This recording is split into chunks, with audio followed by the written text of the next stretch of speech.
नमस्कार बच्चों, आपका स्वागत है आपके अपने YouTube channel AK study point में।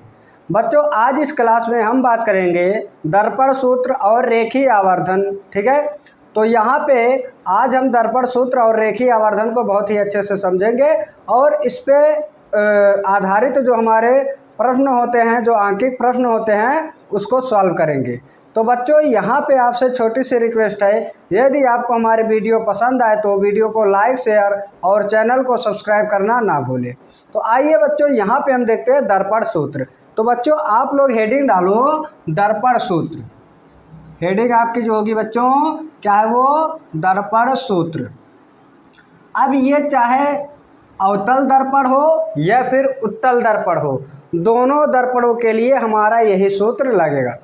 बच्चों, आपको ये बता दें कि इसका जो निगमन पहले आता था वो अब आपके बोर्ड एग्जाम में इसका निगमन नहीं आता, लेकिन हाँ, इससे संबंधित, इस फार्मूले से संबंधित आपको न्यूमेरिकल देखने को ज़रूर मिलता है, जो कि हम इसी की सहायता से बहुत ही आसानी से सॉल्व करते हैं। तो आइए बच्चों, देखते हैं कि दर्पण सूत्र कौन है, क्या कैसा है। ठीक है, तो यहाँ पे 1/f बराबर 1/v प्लस 1/u, यही हमारा क्या कहलाता है बच्चों? दर्पण सूत्र कहलाता है। बात समझ में आई? यही हमारा क्या कहलाता है? दर्पण सूत्र कहलाता है।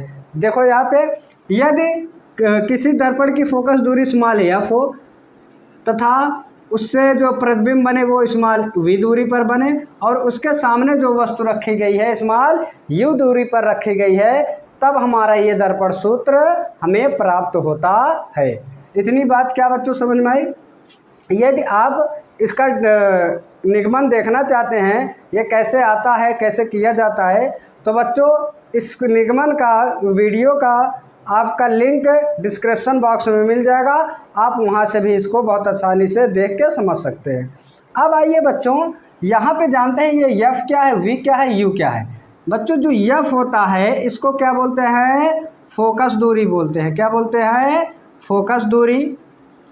और जो v होता है इसको हम बोलते हैं प्रतिबिंब की दूरी। क्या बोलते हैं? प्रतिबिंब की दूरी। ठीक है, प्रतिबिंब की दूरी।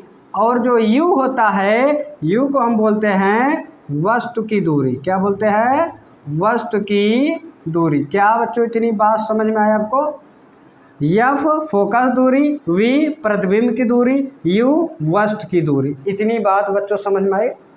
अब यहाँ पे इसके साथ साथ आपको चिन्ह परिपाटी नियम भी पता होना चाहिए, यानी कि किसकी फोकस दूरी धनात्मक कब होती है, किसकी ऋणात्मक होती है, ये सभी मान आपको पता होना चाहिए। तो बच्चों, इससे पहले आपकी क्लास अपलोड हो चुकी है, वहाँ से आप क्लास को करके बहुत ही अच्छे से चिन्ह परिपाटी नियम को समझ सकते हैं। इतनी बात बच्चों यहाँ तक क्लियर हुई?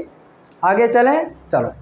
अब यहाँ पे हम देखेंगे, यहाँ पे अगली जो हेडिंग होगी रेखीय आवर्धन। क्या बच्चों? रेखीय आवर्धन। इतनी बात समझ में आई बच्चों?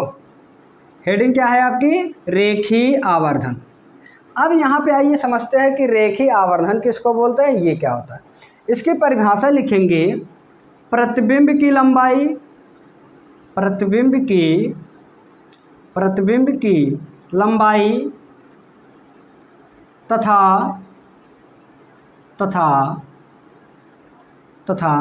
वस्तु की लंबाई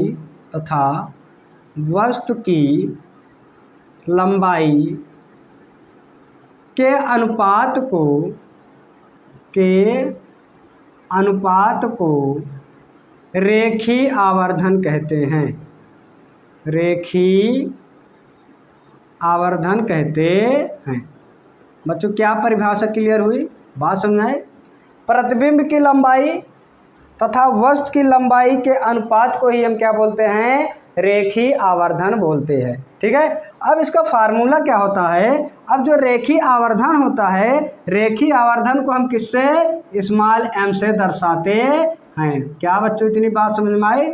दर्शाते हैं। ठीक, तो यहाँ से हो जाएगा m बराबर, स्मॉल m बराबर अब प्रतिबिंब की लंबाई यानी कि आई, ठीक, और वस्तु की लंबाई यानी कि अपान में ओ, यही हमारा क्या कहलाएगा, रेखीय आवर्धन कहलाएगा। क्या बच्चों इतनी बात आपको क्लियर हुई? यम बराबर आई अपान ओ, यही हमारा क्या कहलाएगा, रेखीय आवर्धन कहलाएगा। इतनी बात क्या बच्चों समझ में आई? अब यहाँ पे जरा समझना, यहाँ पे जरा समझो। यदि, ठीक है, यदि वस्तु की दूरी, क्या, वस्तु की दूरी u, ठीक है, तथा प्रतिबिंब की दूरी, तथा प्रतिबिंब की दूरी v हो तो, ठीक, तब हमारा फार्मूला क्या बनेगा, m बराबर आई अपान ओ बराबर माइनस वी अपान यू, ये हमारा बनेगा क्या, फार्मूला बनेगा। इतनी बात क्या बच्चों समझ में आए? आई जो है प्रतिबिंब है, ओ जो है वस्तु है, और यहाँ पे वी जो है प्रतिबिंब है, यू जो है क्या है, वस्तु है। इन दोनों के अनुपात को ही हम क्या बोलते हैं, रेखीय आवर्धन बोलते हैं। क्या बच्चों यहाँ तक आपको इतनी बातें क्लियर हुई? आगे चले। अब एक चीज़ यहाँ पे ध्यान समझना, रेखीय आवर्धन जो आवर्धन होता है यम, इसका मान हम कब धनात्मक रखते हैं और कब ऋणात्मक रखते हैं, यहाँ पे ध्यान से समझना। यम जो है जब हमारा प्रतिबिंब, ठीक है, प्रतिबिंब जब क्या हो, वास्तविक हो, क्या हो, वास्तविक हो, तब जो यम का मान होगा, ठीक है, यम का जो मान होगा हम क्या रखेंगे, धनात्मक रखेंगे, ठीक है। जब प्रतिबिंब क्या हो, प्रतिबिंब जब वास्तविक हो तब यम का मान धनात्मक, और जब हमारा प्रतिबिंब क्या हो, प्रतिबिंब जो है आभासी हो, क्या हो, आभासी हो, तब हमारा जो यम का मान होगा वो क्या रखा जाएगा, सॉरी बच्चों यहाँ पे गलती हो गई, यहाँ पे क्या रखेंगे, प्रतिबिंब जब वास्तविक होगा तो हम क्या रखेंगे, ऋणात्मक रखेंगे, और यहाँ पे प्रतिबिंब जब आभासी होगा तो क्या रखेंगे, धनात्मक रखेंगे। क्या इतनी बात बच्चों समझ में आई? यदि आपको यहाँ तक ये सारी बातें क्लियर हुई हैं तो आपको आगे क्वेश्चन करने में कोई समस्या होने वाली नहीं है, बहुत ही अच्छे से आपको समझ में आएगा। क्या बच्चों यहाँ तक आपको क्लियर हुई? एक बार आप लोग बताइए, फिर आगे चलते हैं, ठीक।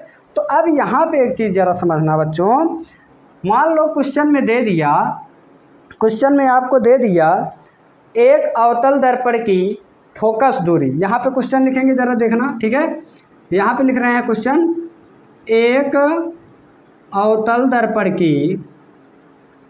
की फोकस दूरी 10 सेंटीमीटर है तथा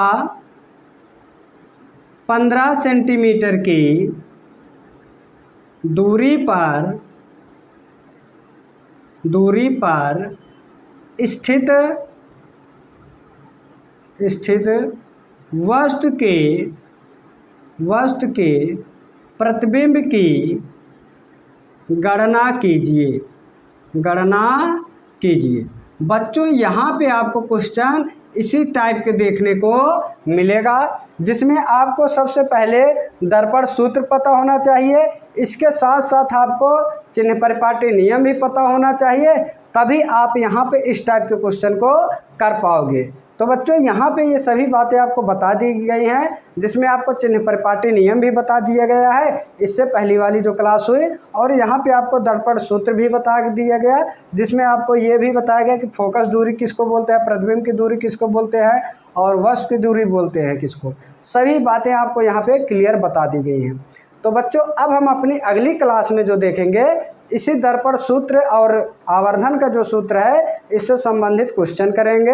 यदि बच्चों आपको हमारी वीडियो पसंद आई हो तो वीडियो को लाइक, शेयर और चैनल को सब्सक्राइब करना ना भूलें।